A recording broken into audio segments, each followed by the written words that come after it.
All right, let's do this again.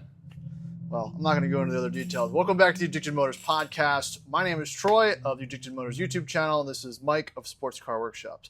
And today we're going to settle who really owns this place because there's a little bit of confusion out there on the interwebs and the rest of the world. But introducing the podcast, right, if you recognize me or recognize the channel, I've been making YouTube videos for about 5 years, about 1,000 or so videos, mainly focused on Land Rover, Range Rover products. But there's all types of interesting things on there, from Porsches to Jags to more Jags to other Land Rovers. We've done a bit of racing, a few other things. So it's kind of tough to go through the whole credential list of things we've done in the past, but that's where I want to start. I'm making this podcast because, like YouTube, my goal is to make content that I would consume myself. I'm a person that consumes a lot of things in the automotive sphere from a media standpoint, I guess. Yes. We're in a live shop right now, so there might be some interruption through, if that's your question. But we're doing the podcast to kind of go over and touch on some things that we've got going on. We're saturated in the automotive world enough that I think it's relevant for our own mental health to kind of talk about things that are going on, discuss our personal cars, the shop, some things going on in the shop, sales, status of auctions, and just our week in cars. And so we're going to be interviewing different people from the various groups of automotive people in the Richmond, Virginia area, and looking for any type of feedback from the audience, whether you like this type of format or not. And the first one, the big one to get out of the way, is what is Sportscar Workshops? Who is Michael Moore, and what is our relationship, and how did this business get started? So I'll give you, I don't even know. Oh, that's the big general question. The big general question, right. All right. Sportscar Workshops. We've been around for, I guess it's our 25th year. Probably should have done a party.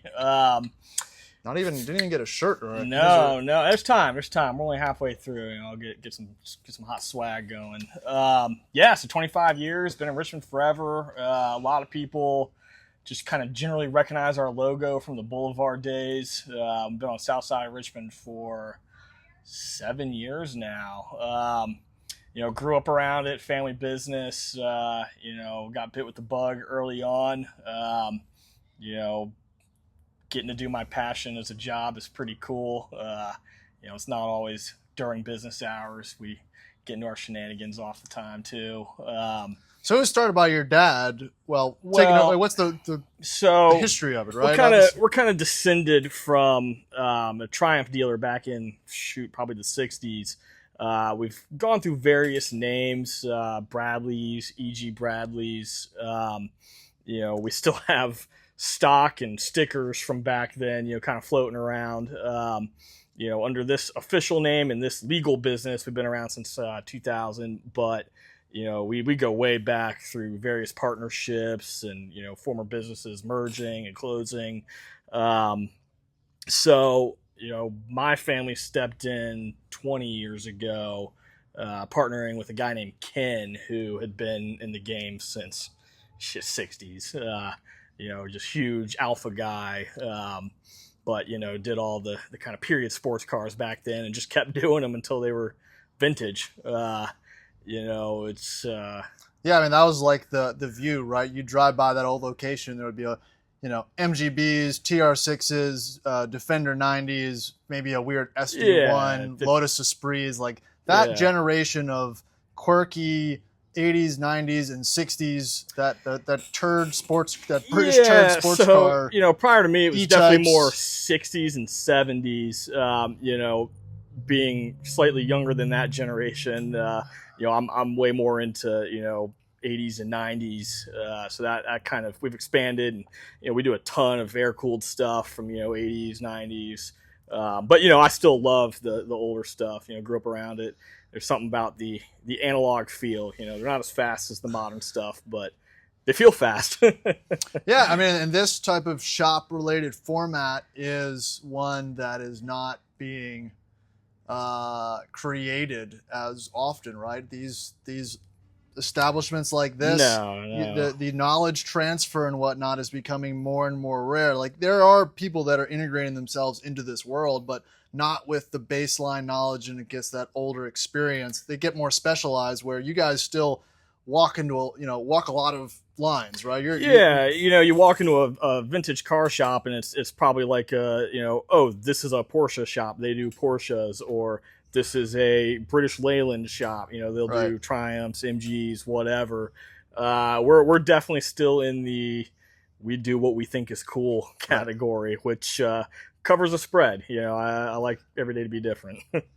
Yeah, and that's kind of again when the hyper specialization of this world, which is also pretty profitable. I think they foster an environment where their techs are knowledgeable on all different types of platforms. So if you know anyone that's looking for a job, let us know. Yeah, always hiring. Always hiring. Got always some hiring. Cool You gotta enjoy it though. You have to be passionate about the weird stuff, otherwise you'll get burnt out quickly.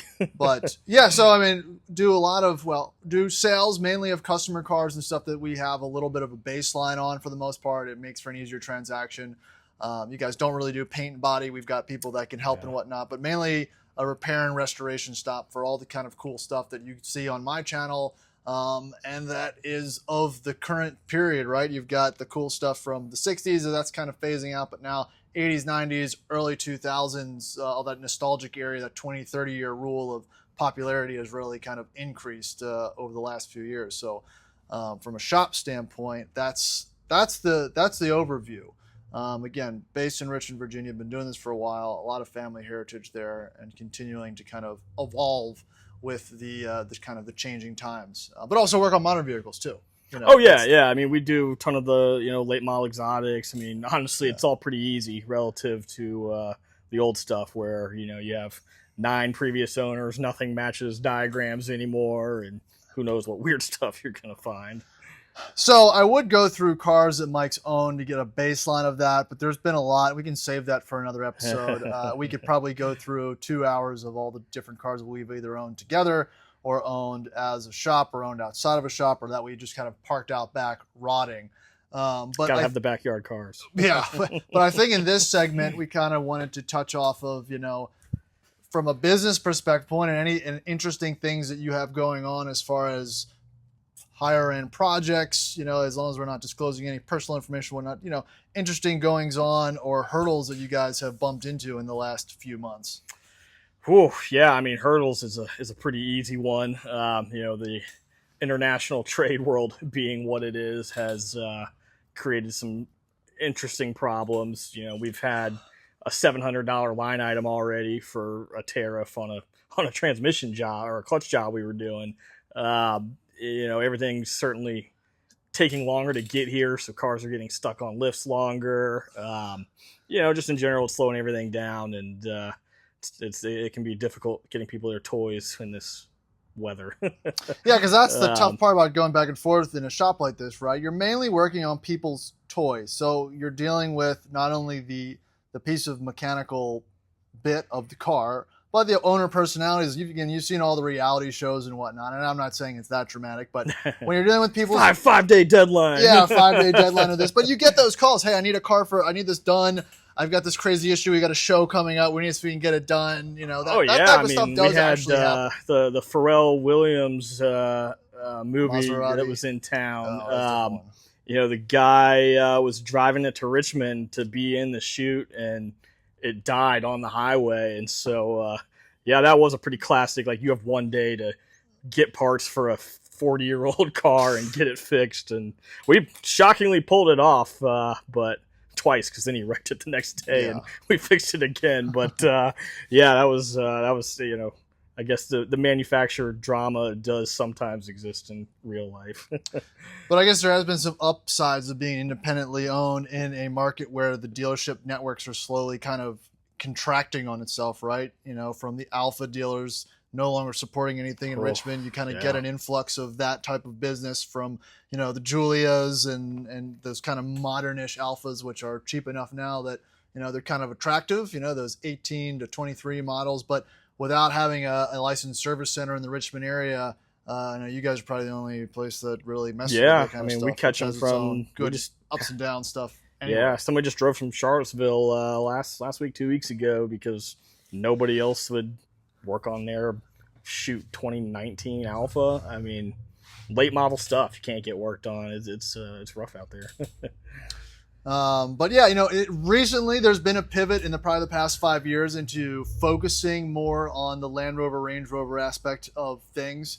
They've always worked on Rovers, but between our kind of personal endeavors with messing with Rovers ourselves, it's kind of branched into an expanded, I guess, repertoire of techs that are, either trained or have a high level of familiarity with those products. So we've kind of started our own little, I guess you could say, side category of Land Rover specialization, which again has brought in, new customers, new friends, and a different, kind of business venue.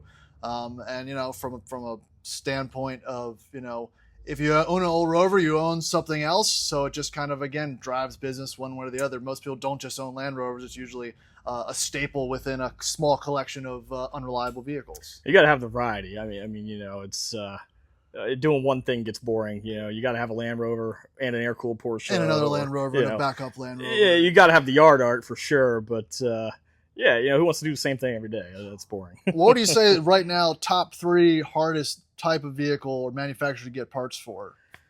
Whew, from either a cost or a lead time standpoint. Well, let's see. Trying to think back through what's been driving me crazy in the last couple of weeks. G-Wagon? Yeah, actually, I can't believe I forgot about that because I'm dealing with that 30 minutes ago. Yeah, I mean, shoot, we were doing like a tensioner, a belt, and like some real basic maintenance on a. Which probably, because that's an M602 or something, shouldn't be crazy. Yeah, but I mean, that was probably 2 months to get, some real basic, maintenance items, and we just went through it again today. We're missing one seal for doing wheel bearings on it, and back ordered since December. No idea when it's coming in.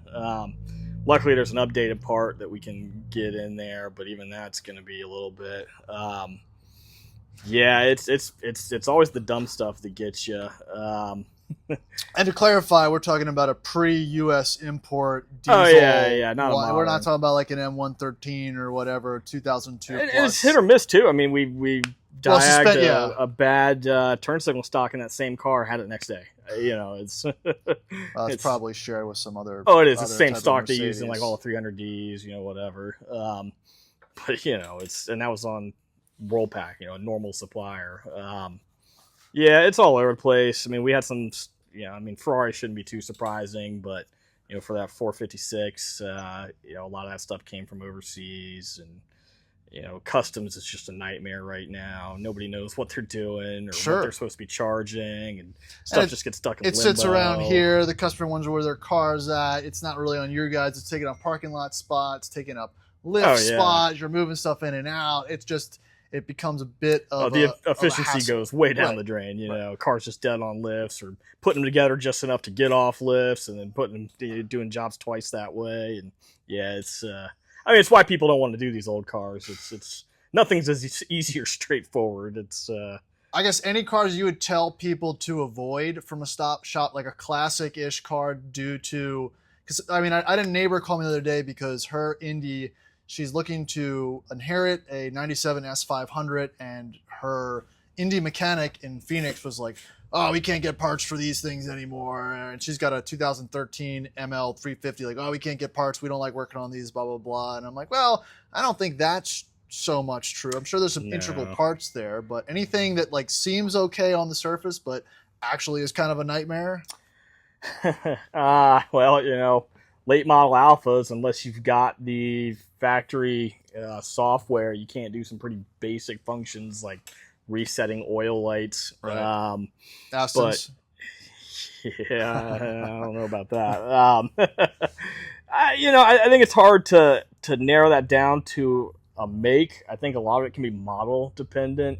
If you get into like some of the weirder models, like one I've been personally victimized by, the 8 Series. I forgot about that one. Yeah. I mean, you can't find 8 Series parts in a junkyard, folks. Yeah, a lot of it shares a lot of that same 750 E38 infrastructure. It's the 8 Series specific stuff that'll kill you. It's a lot of stuff like that, I think. If you go into these cars, I think with an open mind and just know that it's gonna, you're gonna have some drama. I think it's fine, but none of it's like working on your 2018 Hyundai. Everything just takes longer. Stuff's coming from across the ocean or across the country, and it's just the way it is. You just gotta be ready for it. I guess, what about on the flip side of that, vintage stuff that is still very easy to acquire parts and work on? I know there's a few things for low hanging fruit. Rover seems okay. Yeah, the Moss stuff for the little British. Yeah. I mean, just to completely backtrack on what I just said, Mercedes is pretty good about maintaining stock and availability for a lot of their stuff. But that time span for what they're going to stock, though, is good, because we think that stuff from the 90s is still modern enough that they'll stock it, but that's 30 years old. So we have been seeing a lot of that over the last few years. WorldPack is a wholesaler that really deals with shops, but they were fantastic for supporting European cars back through the 80s. And in the last few years, it's really been drying up. Stuff that we could get from local warehouses is coming out of California now. You're definitely witnessing these cars become classics in real time. I'm becoming a classic. Yeah. So, it's, and then, you said Moss, British stuff is so easy. Any British sports car, you can get anything you want. The problem is it's going to be made in China. There is no high quality parts for those cars anymore. Right. They weren't high quality parts to begin with. But somehow we have set a new bar. Oh, man. Yeah. Any I guess particular model to avoid in that scenario? What, in like British cars? Yeah. Rover cars. True. Yeah, no, I forget about that all the time, especially because the Rove people ask if we know anyone that owns one. And I'm like, I mean, they're interesting. They don't exist in this country hardly, and you're going to have this car wasn't sold here experience. Right. And again, in England you can find a good bit of that stuff. I mean, I barely see Rover cars, but I think especially if you get into the later ones, that could probably be a pretty painful experience. Aside from that, I mean, anything German seems to be pretty straightforward. Again, if you've got the time and the money, you can get it all. I don't know. I mean, the weirder the car, the harder it gets. It's pretty straightforward, I guess. Huh. All right. I mean, I had another one and I completely forgot it. I can't remember what the topic was.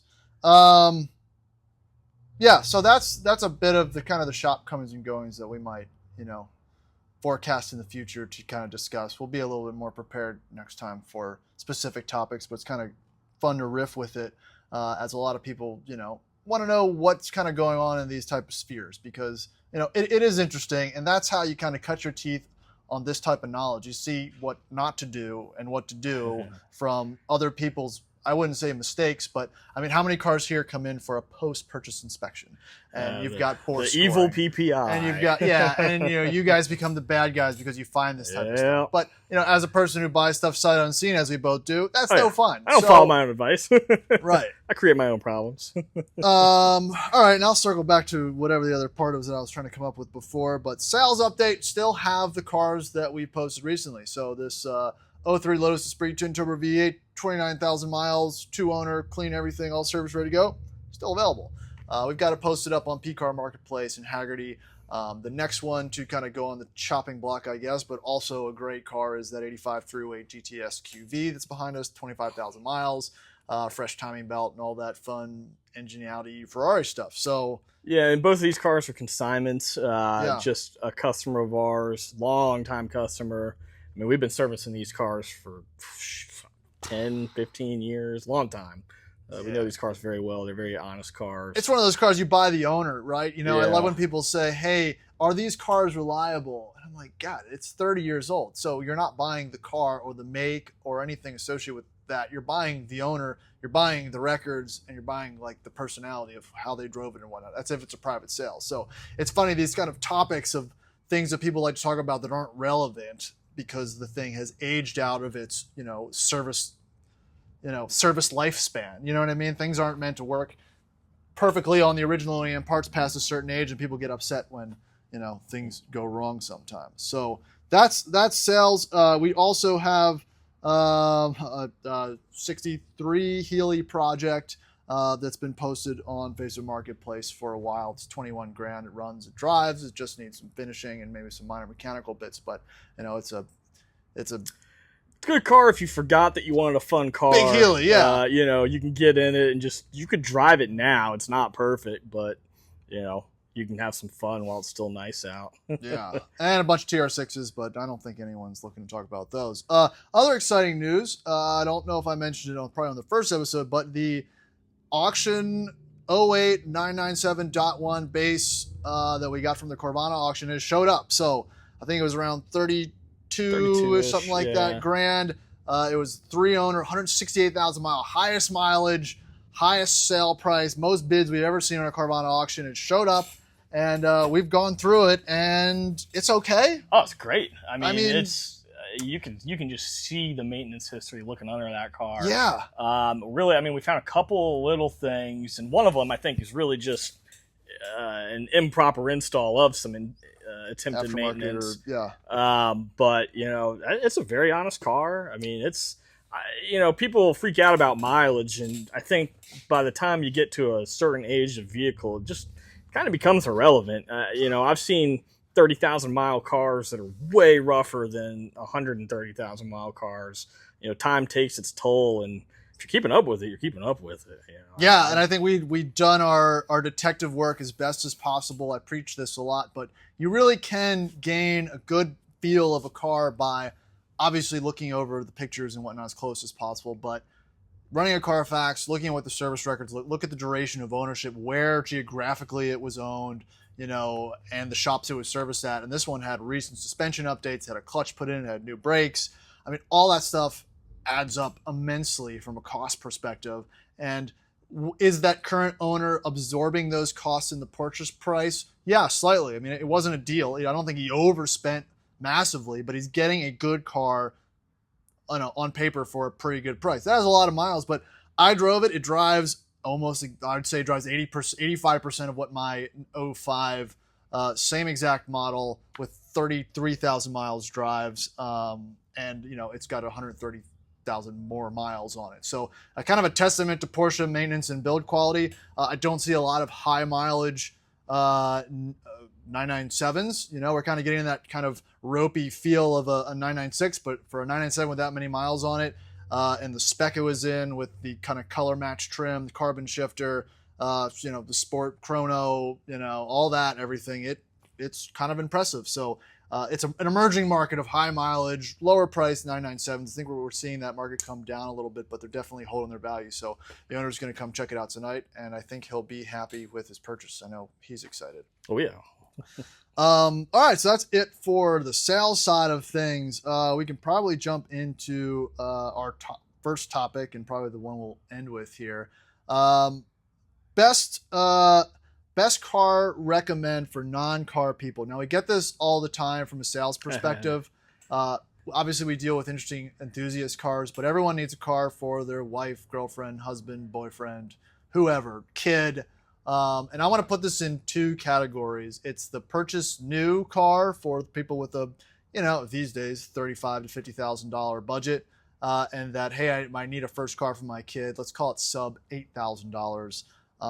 And I think we have a little bit of experience in that, and probably a topic that you guys might be interested in if you fall in that same bucket. We can do the same thing for Rovers and all the other kind of interesting stuff, but the boring stuff, it does kind of pay the bills, and it does, everyone needs an appliance at some point in their life. So I'll let you start off with that one. I'm going to go back to my Mazda. Yeah. I love a CX-5, CX-3, Mazda 6, Mazda 3, depending on what size you're looking for. I mean, I think they look great. Yeah, especially the new CX-50 with the haunches on it. I know that's up there. That's a good new car purchase. Yeah. With a little turbo and everything. Yeah, I mean, they're pretty stout. I mean, I don't really see a lot of, modern Mazdas here, but in the circles I've been in, I never really hear any complaints. They feel pretty light on their feet. They got great styling, great interiors. Good handling. Yeah.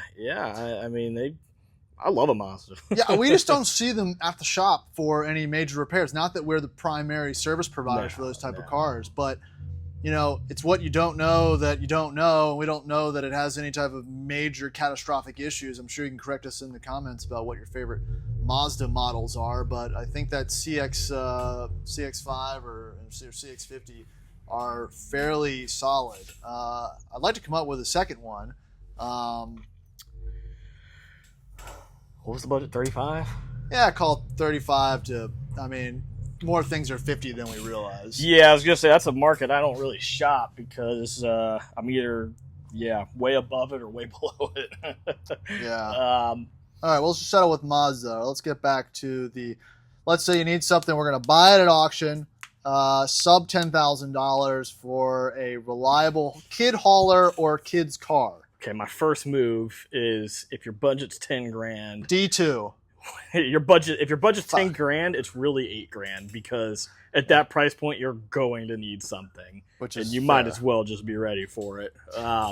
And before you go on, that's the biggest problem, right? Someone's like, "This is my budget." I'm like, "Well, you're looking at 10 or 15-year-old cars. You have to factor some type of maintenance in it because you just can't buy something and get in and drive." And that's another topic. What car is most consistently able to be just jumped in and not have to put $2,000 worth of BS into it? But we'll cover. I feel like that's gonna be a pretty boring answer. Just Toyota or Honda. Well, sub $10,000 though, which is kind of a tough one to crack. Man, sub $10,000 for a high schooler. It doesn't have to be interesting either. I'm going to keep this boring. It's pretty hard for me to not keep it interesting. I mean, you go interesting, I'll go boring. I don't know how you stay away from an L322. I can't find an L322. So everyone that has given me a call about, and that was going to be the next segment, but I want an L322. Go ahead, go find one on Facebook Marketplace and buy it. But if you want to try to find something on a Manheim auction or something like that, they don't exist. That is just such a sought after vehicle that you're not going to find a cream puff. I can't find you a cream puff L322 anymore.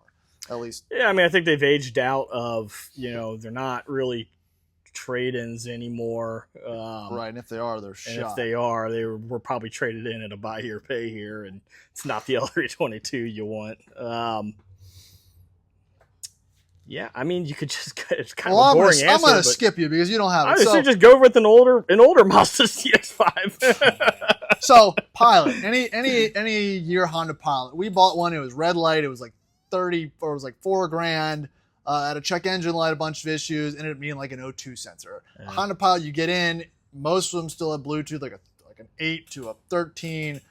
They retail for more, but if you get it at an auction before the markup, it's actually pretty reasonable. The other one was Acura MDXs. 250,000 miles, maybe put a timing belt in it, maybe not. It's also basically a Honda Pilot. I think those have been pretty solid for a first car choice. I kind of stay away from Subarus and head gasket issues. CRV seems to be okay if maintained. I mean, all those cars, you get them at 160 to 200,000 miles and it feels brand new to me because I drive old junky Land Rovers around. So anything. Yeah, I mean, our bar is terrible. Our bar is terrible. But honestly, when this runs we way have better to than a make D1. reasonable decisions, I am forced. My hand does get forced to come up with some BS every once in a while. So, who knows? All right, so those are pretty boring. So what would your enthusiast pick if you're just going to throw it away? Again, at 35? No, we're talking about like sub $8,000. What's your dumb kid car? And we see this all the time, right? Parents paying. Well, am I buying this for my kid, or am I the kid? No, you're the kid, and your parents are going to pay for it. And I think this is a realistic one because we've seen it probably 5 times. With like a $10,000 budget. E36, 325, 328. I mean, a clapped out E30 for $8,000. Yeah, you can go E30. Yeah. I mean, that's the hot boy high school car for sure. God, but that was a hot boy high school car. That's how I ended up with an E36. I loved it in high school, and I finally got it. Yeah, that one hurts. It's crazy how cars that were high school kids' cars when I was in high school are still. Kids' cars in high school, like a 1999 Toyota Camry was like a kid's car in high school, or an 03 Civic, and those are still kids' cars in high school. I feel like this was the first time where a car can be so vintage and so drivable. When we were in high school, a 20-year-old car was like K-Jet. You know, it was you were gonna suffer if you were trying to daily it. You know, but now you get in an E36, you turn the key, it starts. You know.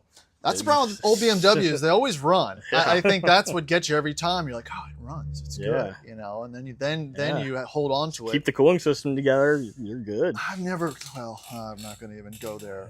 You don't see the horror stories I see. All right, next topic. Pull out your phone for this one. We're going to go to the auction picks of the week. I told Mike to go through. Now, we do this all the time. I was looking into my soul a little bit. We do this all the time, right? We share a joint Mannheim account, and we go in. I'm always surprised at what he saves, and I'm always either saving stuff for someone else or myself, because on Mannheim, I can see most of the time what it sold for, and then it saves that VIN and pops up at the selling dealer for the retail price. So I kind of know what they paid on the wholesale purchase and then what they're going to retail it for, because I'm not good at markups. I suck at sales, apparently, and it's a tough one. So I have a few things on here. Most of them aren't for me, but I see some new additions here that I find concerning. But one does stand out to me. So let's start off with the 2000 Bentley. I guess that's an Arnage. Yeah, Arnage Red Label. So 2000 Bentley Arnage Red Label, 91,000 miles. That is the 6.7 liter 8-cylinder turbo. 2 owners with a limited guarantee offered by Marietta Automax. So that's the other thing. We could go do a whole episode on shady buy here, pay here LLCs that operate under different names on Mannheim. And I don't have a good way to do this, but check out that Arnage, right? It is black. You did save this, right? Oh yeah. This is black on black. 91,000 miles. It has a limited guarantee, runs and drives. Let's say, I think offer range between 11 and 13. So you're getting into like 14 delivered-ish. 14 delivered. Yeah, that's a lot. So you saved this one, right? So give me your thoughts on. I mean, what am I going to do? Look at a Bentley and not save it for sub 15 grand? That's sick. I hate how much these what cars. Do you buy for 15 grand? A Honda. A CRV, get a whatever. Who's the guy on Doug's podcast? I apparently he follows me. I didn't even realize that bought the purple on purple Arnage T. I think he got his for like 17. So this one's cheaper. It has more miles. It's probably the same type of condition, but his was overheating and doing a whole bunch of stuff. They kind of glossed over. I'm not saying it's going to go well, but I mean, sub $15,000. How bad could it be? Really? I'm not seeing any body damage. It loses a couple points for being black, I guess. But if it polishes up, I say this to buy all day. Let's move on to another one. Let's go for a Troy pick. You beat me on the clown shoe. I was going to say the clown shoe one I saved for Grant, but that's still too much money, and we can talk about that real quick. So 02 Z3 3-liter clown shoe, 190,000 miles. Yeah. Oof. Manual, let's say that comes here with shipping and everything for like 17,000. Those are interesting cars. I think you can find them in the wild still for less money. That's being sold by a dealer, so that's a bit of a tough look for someone who's trying to jump into that world. But it's a lot of car and it's kind of cool. I know Chris Harris was just, talking about, an S54 convertible Z3. Which those cars were nothing for so long, and now they're up there, and I agree. Well, the S54 has always been a tough one. Well, you're buying the engine there. No one was buying the S54 with the Z3 body. What was that, like a 1 or 2 year deal? I mean, those are... Yeah, those are $10,000. I've never driven an S54 Z3. I haven't either, and I bet you it's a freaking riot. Yeah. All the rattles and stuff, withholding. I don't care. So let me, I don't have anything great because mostly Land Rovers. I did save an 02 Jag X-Type Sport with 120,000 miles. I wish it was manual. It's not, but it's a 3-liter 6-cylinder. Pretty fancy Ford Taurus. It is dark. It is light blue with the sport package, and it is $1,600 in California. I mean, if you're looking for a daily, it's got the dual exhaust. It's got the 3-liter. It's got the bigger wheels. It's a good color. By God, if it was maybe a manual, I'd buy it. I mean, it's sub $2,000. Man, talking about $35,000 budget. Get your CX-5 or get yourself a 2014 Alfa Giulia Quadrifoglio. Those have come down. Come on. Those have come down. Yeah, I just, you know. I wish I knew. God, they're beautiful. I wish I knew all the horror stories. There is some engine out stuff, or maybe valve cover gaskets and whatnot. But in the scheme of interesting cars, all engines have to come out, so you just kind of have to deal with it. All modern cars suck. You know, they all need something terrible. It's just the way it goes. One I saved, and not because of the price, it's just because I need to own one of these in my life at some point, just because this is how this works. You save something, you don't buy it, and you get angry when it sells. So it's a 91 350 SD Mercedes W126. It's white on tan. Sure, 350 rod bender, but with 179,000 miles, those rods are probably been replaced or redone at some point. It's a buy it now for $6,500. I don't want to pay that much for it. I want to buy it from an old lady or an old man, or a 300 SD, but any 300 or 350 SD W126 is still on a bucket list to tool around with. It's just on the old man car list as a fifth backup daily. What else? Did you save the XJR? No. Oh. Well, one more that I don't think any of us saved, but I found it interesting. 03 Mercedes G500, 200,000 miles. G-Wagon. It's at Mannheim in what was that, Fredericksburg? So close to us. Ram Motors, $18,000. I mean, how much do you want a G-Wagon? There's someone that wants a G-Wagon with title problems and potential an odometer rollback for that money, and this is your truck. It's black on black. It presents well. They all have weird rust, so that's a tough one to just pull the trigger on. And what is there, a G-Wagon club? We can do the G-Wagon so I just drive around. There's no anything else. Just be seen. Yeah. Just be seen. Yeah, right. That's a good way to put it. All right, so that's, I think, all I had for the normal topics. We'll try to expound into something more formal next time. I think what I was going to mention before is we were talking about Porsches. We were talking about how to buy them or not to buy them and to roll the dice there. And one that has just come in is a 06. Man, it is the quintessential Porsche red flag Porsche. It's black on black, 06 Cab S, 3.8. Buy here, pay here. Probably a good deal. 70,000. All 997.1 cab manuals. They all have 70,000 miles for some reason. Probably 6 owners. Check over. Let's see if it has bore scoring. Let's see how the IMS is. Well, an 06 997.1 to update or add the oiling IMS to it is an engine out. Oh, you're splitting the case. Splitting the case, yeah. right. Yeah. I haven't done all my research on an 05 with a single row. That never really hit my radar until now. So it's probably fine, but to do that with the potential to have bore scoring, and of course this car is bore scoring because they all have bore scoring. And when you have bore scoring, you just kind of have to deal with it because the Jack Raby, updated 4-liter 4.1 bore out is now $34,000. So that just buy another one. Just buy another one. Rinse and repeat. So that's a tough one. Like I said, it's amazing when the stereotype of the car that's sold in a certain spot, a certain location by a certain seller never checks out. So hopefully you paid a okay price for it, but that's the consequences of the post-purchase inspection. Drive it around for years. Sure. Sell it again, whatever. Right. Probably be fine. All right. Well, Maybe. I think that's it for today.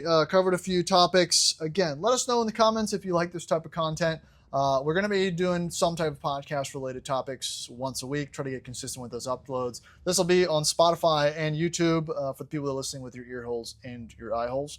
And we'll be kind of shifting a little bit. But we'll be looking for any type of specific topics. If there's a car or something that you're interested in getting some information on them, or a shop's opinion on whether or not it's a good thing to buy, good or bad. Again, it all depends on maintenance and the owner. But let us know in the comments, and we will catch you on the next video. We're very opinionated. Very opinionated. Goodbye.